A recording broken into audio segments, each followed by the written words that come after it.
The Discovery. The survey ship Horizon drifted silently through the crimson clouds of the Typhon Nebula, its sensors straining to penetrate the dense cosmic fog that had kept this region unexplored for centuries.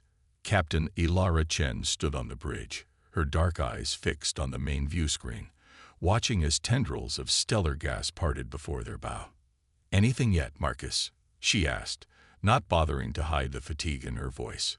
3 weeks of searching the nebula had yielded nothing of value. No rare minerals, no viable colony sites, just endless swirls of ionized gas and cosmic dust. Lieutenant Marcus Okafor shook his head, still focused on his sensor readings. "Nothing substantial, Captain. Just more. Wait." His fingers froze above his console.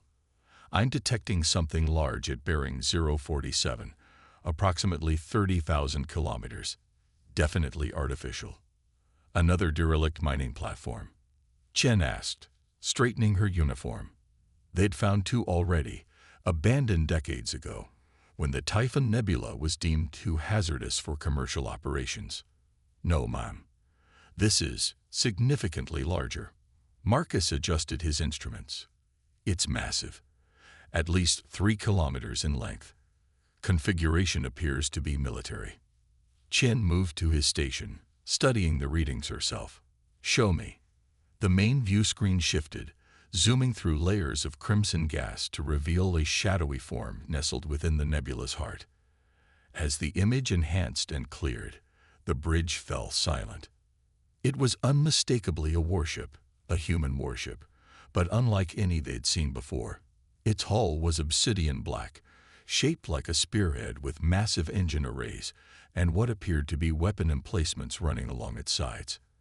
Despite obvious battle damage to sections of its hull, the vessel was remarkably intact. "Run identification protocols," Chen ordered, her voice barely a whisper. First Officer Rivera approached, her expression a mixture of awe and disbelief. "That can't be what I think it is." Marcus worked his console, comparing the ship's silhouette against historical databases. "Ma'am, according to records, this matches the profile of the UES Leviathan." "Impossible," Rivera breathed. "The Leviathan was destroyed during the Battle of Proxima Centauri over a century ago." Chen had heard the story since childhood. The Leviathan, humanity's first super dreadnought, armed with experimental weapons and defenses that were supposedly decades ahead of their time.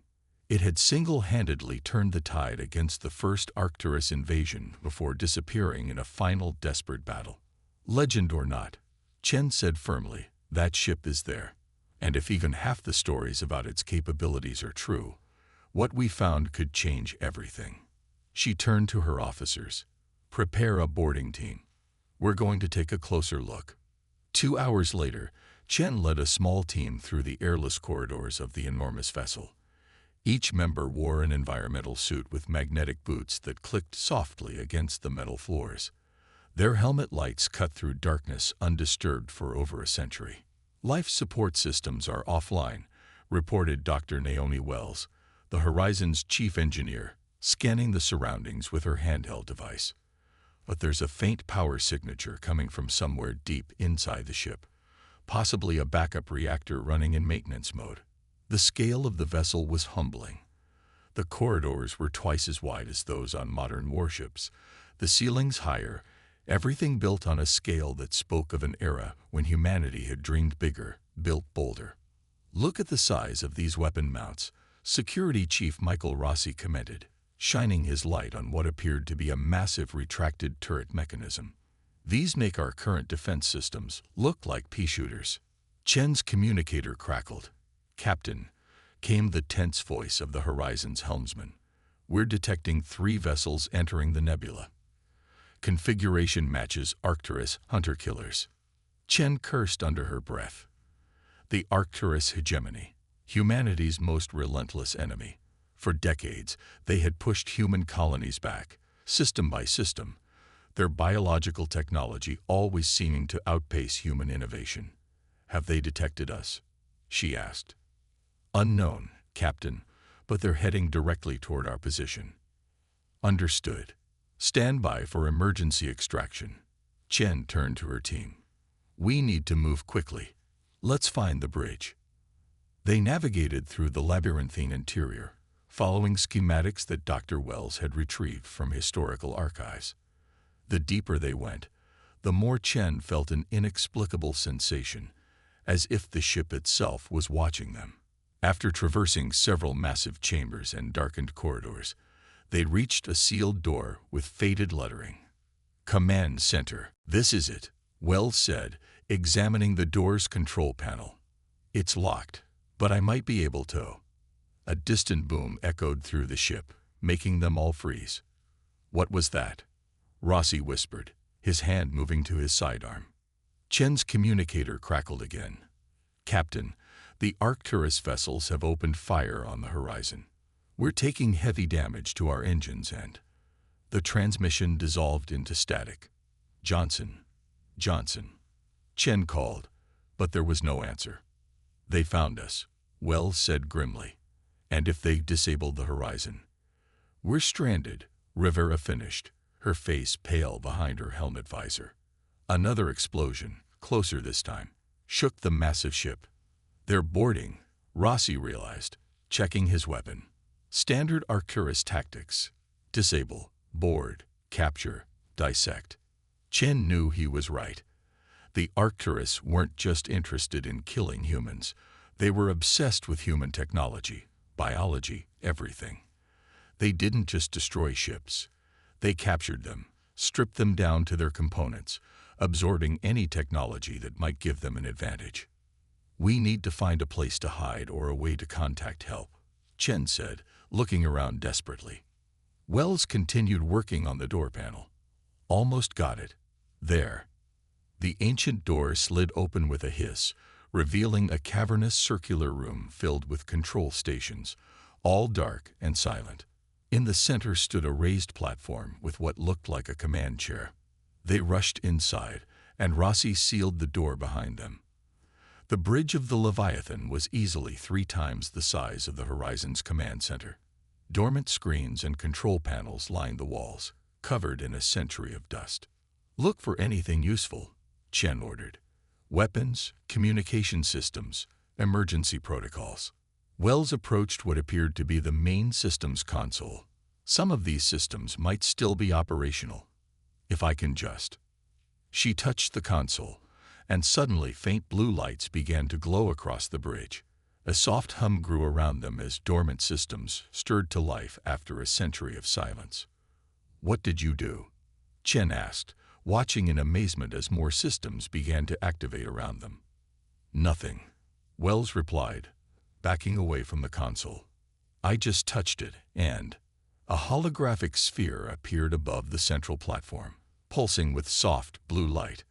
When it spoke, its voice was deep and resonant, filling the bridge. Unauthorized personnel detected on command bridge, initiating security protocols. Rossi raised his weapon instinctively. Weapons detection confirmed. The sphere continued. Defensive measures authorized. Wait, Chen called out, stepping forward. We're humans, United Earth Navy. We found your ship drifting. The blue sphere pulsed, scanning them. Human life signs confirmed. Current military identification recognized. It paused as if processing. Status of the Third Arcturus War. Chen looked at her companions in confusion. The Third Arcturus War ended over a century ago. This is the Fifth Arcturus War. The sphere dimmed momentarily. Processing historical data update. Time since last active duty, 127 years, 214 days, 6 hours. Current threat assessment required. We're being hunted by Arcturus troops, Chen explained quickly. They destroyed our ship. They'll find us soon. Arcturus forces detected aboard this vessel. The sphere confirmed, initiating minimal defense protocols with available power. Throughout the ship, they heard systems powering up. Lights flickered on across the bridge, and screens came to life, showing different areas of the ship where dark, chitinous figures moved swiftly through the corridors. What is this ship? Chen asked, watching the alien boarders moving through the vessel. The historical records say the UES Leviathan was destroyed. This is indeed the United Earth ship Leviathan, battle dreadnought. Titan class, the Sphere replied. I am Athene, the ship's autonomous tactical heuristic enhanced neural array. The Leviathan was critically damaged but not destroyed. Emergency protocols initiated a blind jump to prevent capture. After arrival in this nebula, all non-essential systems were shut down to preserve core functionality. A loud bang came from outside the bridge door. The Arcturus had found them. Can you help us? Chen asked desperately. Can this ship still fight? The blue sphere grew brighter. The Leviathan was built for one purpose, Captain Chen, to defend humanity. With minimal power, I can activate basic defense systems. With your assistance, I can do more. Another bang, louder this time. The door wouldn't hold much longer. What do you need from us? Chen asked. Your authorization to awaken this ship, Athene replied. To bring the Leviathan back to war. Chen looked at her team, then back at the glowing sphere. The choice was clear. Do it. The lights on the bridge grew brighter. Throughout the massive vessel, long dormant systems began to power up. The deck hummed beneath their feet. Leviathan awakening protocols initiated, Athene announced. And Captain, the stars will burn. Return to battle. The bridge of the Leviathan thrummed with increasing power as systems that had lain dormant for over a century came back online one by one. Captain Chen and her team watched in awe as the ancient warship awakened around them. Warning, Athene announced, her holographic sphere pulsing with each word. Arcturus forces have breached Deck 7. Internal defense systems activating. On one of the screens, they watched as hidden panels in the ship's corridors slid open. Sleek, automated turrets emerged and fired precise energy pulses at the chitinous Arcturus borders. The aliens scattered, clearly surprised by the sudden defense. Those weapons still work after a century, Rivera asked in disbelief. The Leviathan was designed to endure, Athene replied. However, current power levels are at 17% of capacity. Full combat capabilities cannot be restored without repairs. Another explosion shook the ship. Wells grabbed a console to steady herself. They're using heavy weaponry, she warned. Even a ship this size can't take that kind of punishment forever. Chen studied the ship's layout on a nearby screen. Athene, is there a way to get this ship moving? Can we escape? Main engines are offline, the AI responded. However, maneuvering thrusters have minimal functionality. With proper authorization, I can activate the emergency jump drive, but it requires significant power redirection. Chen nodded decisively. Do it. What do you need from us? Dr. Wells must go to the engine control room to manually override safety protocols, Athene explained, highlighting a path on one of the screens. Lieutenant Okafor will need to access the weapon control center to divert power from secondary systems. Captain Chen and the others should remain here to coordinate. Split up? Rossi asked nervously. With those things hunting us, I will provide guidance and protection where possible, Athene assured them.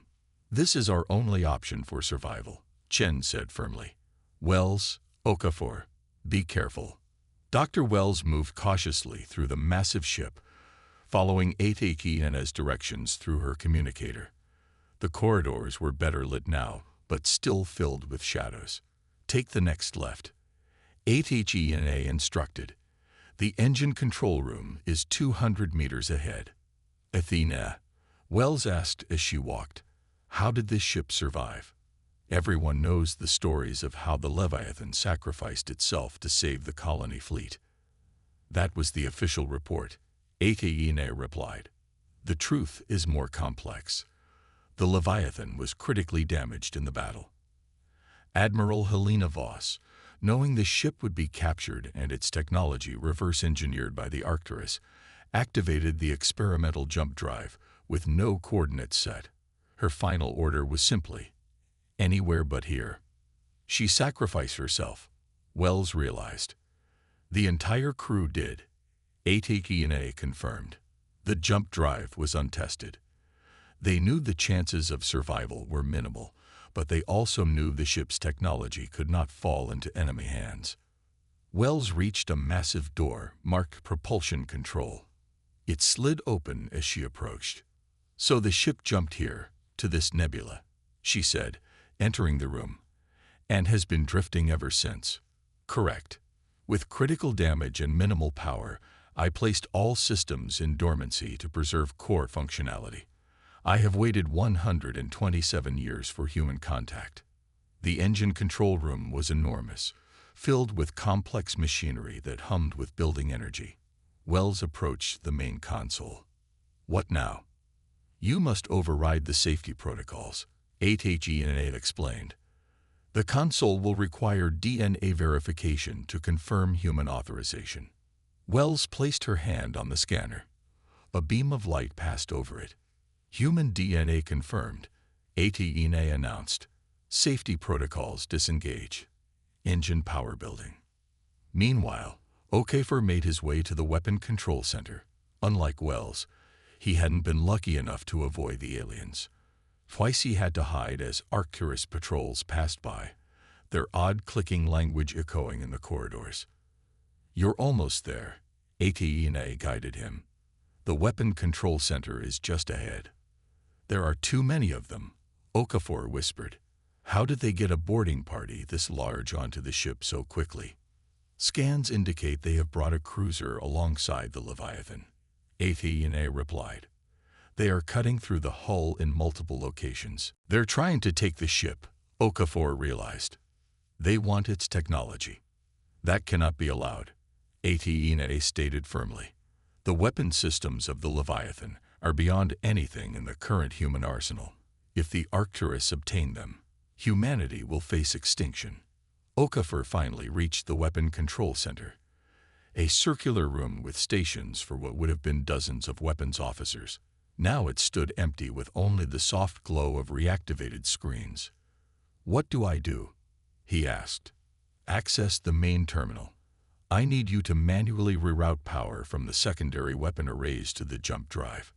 Okafor worked quickly, following ATK&A's instructions as screens showed power levels shifting. Suddenly, an alarm blared. "Incoming Arcturus units," ATK&A warned. 3 soldiers approaching your position." Okafor looked around desperately for a weapon, but found nothing. "I can't fight 3 of them." "You won't have to," ATK&A replied. The door to the weapon control center sealed shut. "I have locked down this section. Focus on your task." Okafor heard banging on the door as he worked. "They'll break through eventually. Then we must be gone before that happens." On the bridge, Chen and the others monitored the ship's status as power levels gradually increased. "Dr. Wells and Lieutenant Okafor have successfully completed their tasks," ATK&A reported. "Jump drive power at 68%, sufficient for a short-range jump." "How far can we go?" Chen asked. "Approximately 4 light years. Enough to reach the edge of this nebula." Rivera pointed at one of the screens. "Captain, look at this." The screen showed the Arcturus cruiser attached to the Leviathan like a parasite. More alien soldiers poured into the human ship. "We need to go now," Chen decided. "Athena, can you seal off the sections they breach? Cut them off from the rest of the ship." "Affirmative." Bulkhead doors closing throughout the ship. Massive doors slammed shut, trapping many of the Arcturus invaders. Those caught between sections found themselves facing the ship's internal defenses. "Jump drive at 82% and rising," ATK&A announced. "Calculating jump coordinates. Initiating jump in 30 seconds." Chen watched as the countdown appeared on the main screen. "What about Wells and Okafor?" "They're still out there." "Internal transport system activated," ATK&A said. In moments, the doors to the bridge slid open, and Wells and Okafor rushed in, looking relieved but exhausted. "That was close," Wells said, catching her breath. "The ship, it moved us here somehow," Okafor added in amazement. "Emergency transport tubes," ATK&A explained. for quick movement of officers during battle. The ship rocked violently as another blast hit the hull. Hull breach on Deck 12, ATKENA reported. Jump drive at 97%. 10 seconds to jump. Chen looked at her team. 4 humans on a ship designed for thousands, about to take a century-old vessel on its first jump in over 120 years. Everyone hold on to something, she ordered. The bridge filled with a blue glow as the jump drive engaged. Outside, space itself seemed to bend around the massive warship. Jump drive engaged, ATENA announced. The Leviathan rises again. In a flash of brilliant light, the ancient battleship disappeared, leaving behind a very surprised Arcturus cruiser and its boarding parties now trapped in sealed sections of a ship that was no longer there. The Leviathan emerged from the jump at the edge of the Typhon Nebula, the stars clear and bright on the view screen where before there had been only crimson gas clouds. Jump complete, ATGNA reported. Current location, Sector 23 Alpha, approximately 4.2 light-years from previous position. Wells checked the nearest console. Power levels down to 31%. That jump took a lot out of her. The jump drive was not designed to be used with such low power reserves, ATGNA explained. Damage assessment underway. Okafor studied a star chart that had appeared on one of the screens. We're at the edge of human space. The nearest outpost should be about 10 light-years from here. Can we make another jump? Chen asked. Not immediately, ATGNA replied. The drive requires 5 hours to recharge under current power conditions. Rivera pointed at a blinking alert on another screen. What's that? Long-range sensors have detected multiple ships approaching our position, ATGNA said. Configuration matches Arcturus battle group. Estimated arrival, 30 minutes. How did they find us so quickly? Rossi demanded. The jump created a detectable energy signature, ATGNA explained, and the Leviathan is distinctive. So we can't run, Chen said grimly. Can we fight? Primary weapon systems remain offline, ATGNA reported. However, the Aegis defense system can be brought online with available power. Aegis defense system, Wells asked. I studied military history. That was theoretical, a defensive system that could absorb enemy fire and convert it to usable energy. It is more than theoretical, Dr. Wells, ATENA said. It was successfully installed on this vessel, though never used in full combat conditions before the Leviathan's final battle. Can we use it now? Chen asked. Yes, but it will require all of our remaining power reserves. The automated systems need calibration after a century of dormancy. Chen stood straight, decision made. Do it. Ready all defensive systems. As the minutes ticked by, the ancient warship prepared for battle. Dormant systems awakened, weapon ports opened, and the Aegis system hummed to life, creating an invisible field around the vessel.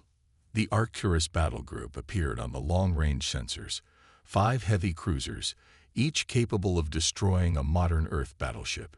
They're within visual range, Okafor reported. On screen, Chen ordered. The main view screen showed the approaching Arcturus vessels, sleek, chidna ships that looked more grown than built, biomechanical horrors bristling with weapons. They're hailing us, Rivera said in surprise. Chen raised an eyebrow. That's new. The Arcturus don't usually bother with communication. Athena, can we respond? Communications are functional, the AI confirmed. Open a channel. The screen shifted to show the interior of an Arcturus vessel. The alien commander was tall and insectoid, with multiple eyes and mandibles that clicked as it spoke. Human vessel, it said, its voice translated by the ship's systems. You have something that belongs to us. Surrender the ship, and your deaths will be quick. Chen stepped forward, unflinching. This ship belongs to humanity. It always has. You do not understand its importance, the Arcturus commander chittered. That vessel contains technology beyond your comprehension.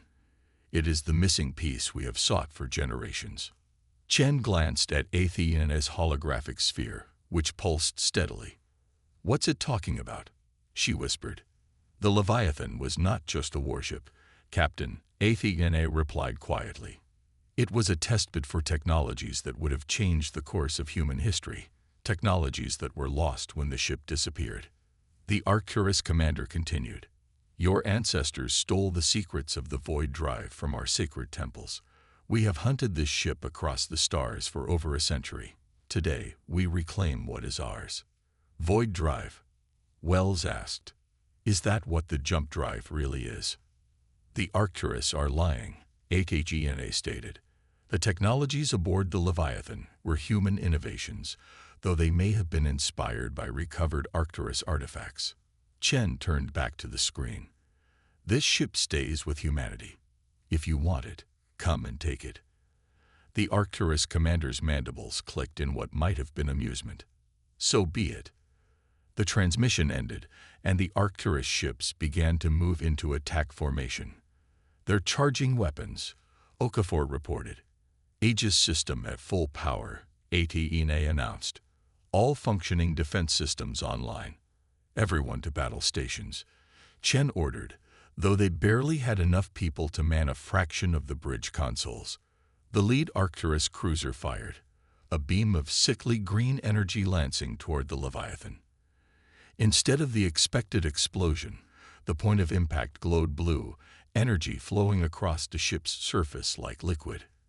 "Aegis system functioning at 89% efficiency," Athena reported. "Energy absorption successful. Power levels rising to 35%, 42%. More Arcturus ships fired their weapons, hitting the Leviathan from different angles. Each impact created the same flowing blue energy across the ship's hull. "It's working," Wells said in amazement. "The Aegis is converting their attacks into power. Power levels at 67% and rising," Athena confirmed. "Secondary weapon systems can now be brought online." "Do it," Chen ordered.